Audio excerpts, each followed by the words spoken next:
G'day Darkrealmers, it's horror author and illustrator Michael J. Elliott here with you again. Hey, if this is your first time to the Diaries, welcome. If you want the best in horror, book and movie reviews, creepypasta and trivia, then hit the subscribe button and make sure you catch up with all our great content. Okay, Darkrealmers, today I have for you another tag, and I've been asked to participate in this tag by my good mate J.B Taylor and fellow author, I might add. And this is going to be a really fun one. Today, I'm going to choose a cast to hypothetically play the parts if one of my books ever got turned into a movie. So let's get started. Yeah.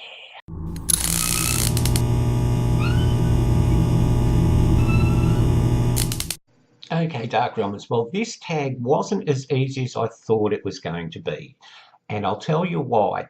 Now, unlike a lot of my indie author friends, I don't have a full-length novel out.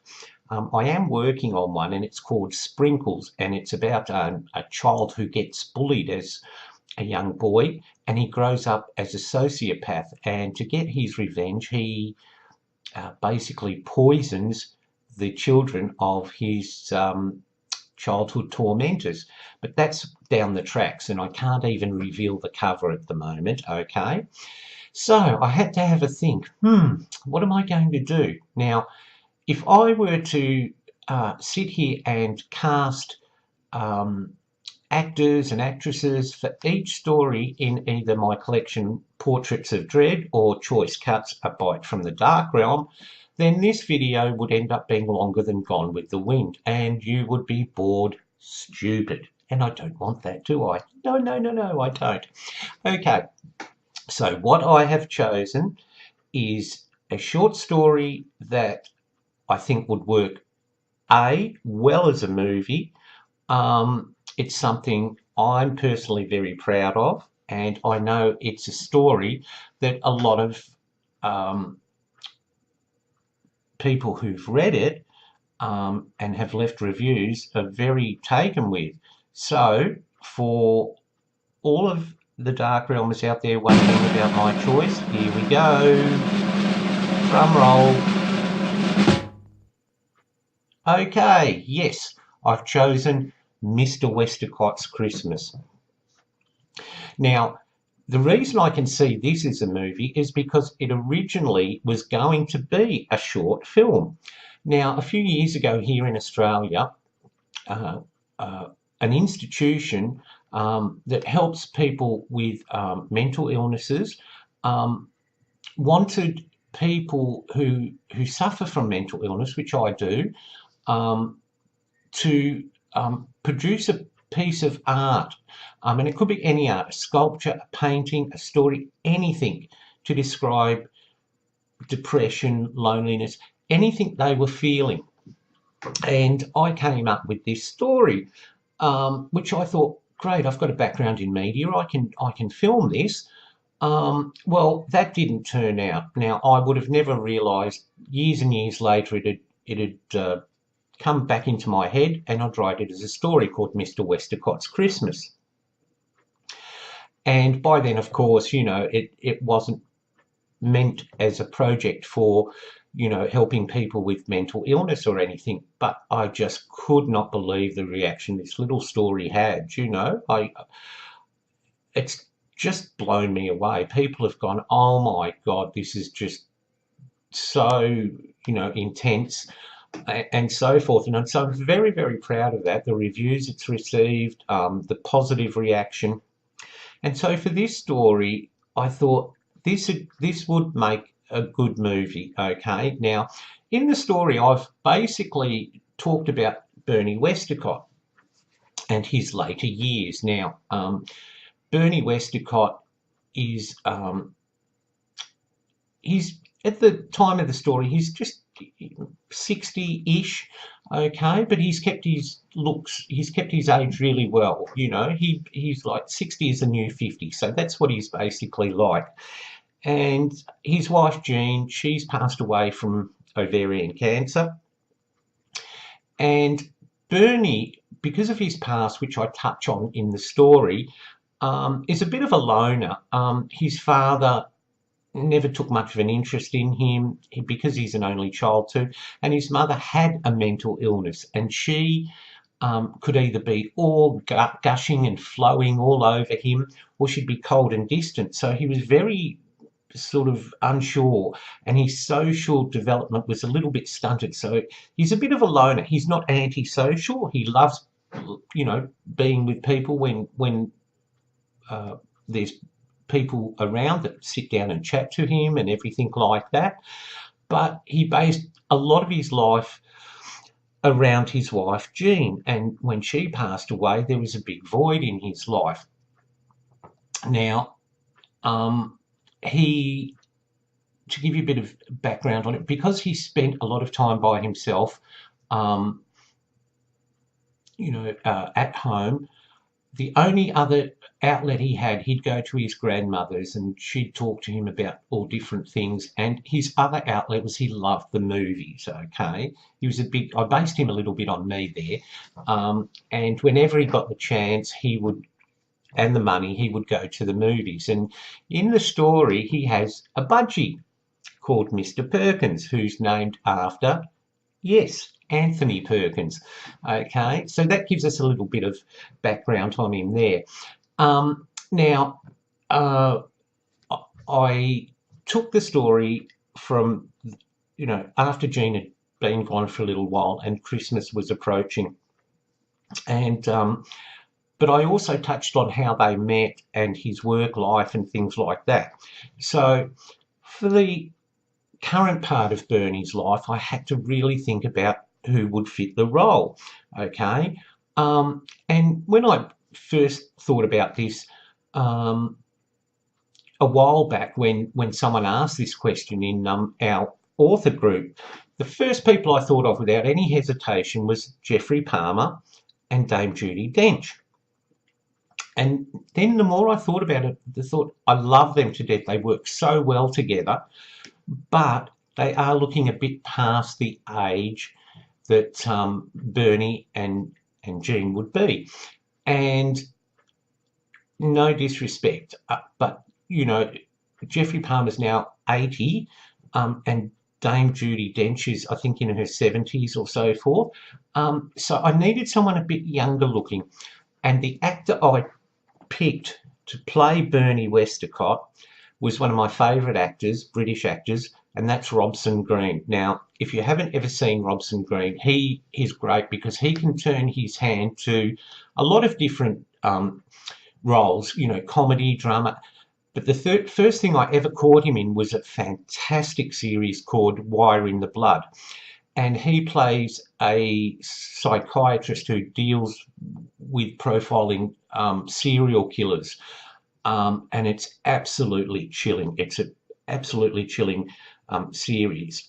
But he's also very socially awkward too. He's a little bit, not good around women and so forth like that. But he's also been in some great dramas, sort of comedy dramas. One was Rocket Man, where he sort of has this love of building, test rockets and so forth like that. And I thought physically he looks very much like I picture sort of Bernie would be, maybe, in his late 50s, early 60s, okay? So I thought he would be a good choice. And as for his wife, I thought, gee, who can I pick for, Jean? Because we're going to see her in the movie sort of, just before she dies, but not looking all horrible and everything like that. During nice, good times they had together. And I thought, who would sort of match Robson, sort of age-wise, and sort of how I picked Jean. Now, Jean is, very, she's not vain, but she always takes pride in her appearance. Her hair is always done, makeup, clothes. And I based her a little bit on a family friend who I grew up with and always knew as Auntie Ellen. She lived next door to my family, her and her family, for many, many years. And she remained one of my mum's best friends and a family friend for all of us, right up until she died. And the one thing about Auntie Ellen, she was always looked immaculate. I thought, what a wonderful woman she looked. You know, her hair was lovely, makeup, she had a lovely little figure, even, you know, into, you know, middle age and beyond. So I thought, who could play Jean and would bring that sort of um, that quality to the role? And then I thought of Emma Thompson, because if you can see Emma Thompson, you know, in various different roles, you can see how she can take on a persona. And I thought she would look really, really good as Jean Westacott. And because there's comedy moments and so forth in the actual story, I thought they would bounce really well off each other. Now, the story does touch on how they met, and basically Bernie leaves school and he gets a job at Harcourt and Son, which is a sort of, I sort of didn't touch on it a lot, but it's a sort of agricultural business that makes agricultural products and not fertilizers and so forth, but more sort of, you know, agricultural equipment and things like that. And Jean becomes one of the canteen ladies, and when Bernie sees her, he's smitten, but he's very shy. He's very awkwardly, you know, inept with meeting people. And so there's a funny part in the book where he keeps going to the canteen and orders cakes and biscuits and cups of tea, even though he doesn't want them, just for the chance to talk to Jean. And you know, his mother says, well, you need building up anyway, you're far too thin. And that's a funny little moment where he finally does ask Jean out, you know, and they go to the movies and so forth, and that's the start of their life together. Now, I had a bit of problem because I thought, I don't know a great many young British actors and actresses. So this is where you can help me out here, Dark Realmers, especially my British Dark Realmers. I'm not aware here in Australia of some of the up-and-coming young talent that you've got in terms of movies and TV and so forth, okay? Now, we do get a lot of British series over here, but not a lot with younger actors in it, okay? So I'd like you to leave your suggestions for a young Bernie and a young Jean down in the comments. Please do that, because I'd love to know what you said, because my original idea was Daniel Radcliffe, because he's very good at playing that awkward. We saw him in Harry Potter playing that awkward sort of, you know, teenager, you know, coming into his teenage years and all the angst he went through and, you know, sexual awakenings, all those sort of things, okay? And I would love to have him. But now Daniel's in his 30s and he wouldn't look like the 16, 17-year-old, you know, teenager that would go up and try and, you know, start up a conversation with Jean Westacott. So, of course, by extension, I had trouble thinking who would play a young Jean Westacott, okay? And so there you go. I'd like your comments there, because, you know, anything you could suggest, I'd love to find out, and I will do some research on them. Now, that's my choice, because it's basically a one-story, a one-person story, sorry, Dark Realmers, and I can't give you any spoilers. But I had a lot of people in their review say this, I would love to learn more about Bernie. I'd like to see more about his life. And I thought, okay, how can I do this? A prequel. I will do a prequel. So in the works is a story or a book, you know, a novel coming up called Mr. Westacott's Holiday. And this takes years and years before Mr. Westacott's Christmas.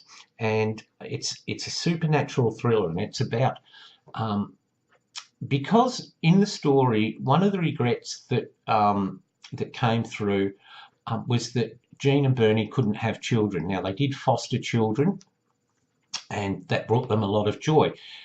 But Jean got to the stage where it was too hard to let go of her charges, and she just said, no, I can't do this anymore. And so this is taken in a time where they're in their 20s, they've been married for a while, but they're not terribly worried that they haven't had children yet. There's still time. But Jean's going through a little bit of, okay, shouldn't I be having children now? And she's seeing some of her work colleagues and so forth go through that. Now, to cheer her up, Bernie takes her down to Great Yarmouth in England, and at a stall she finds this doll, and she's fascinated with this porcelain doll.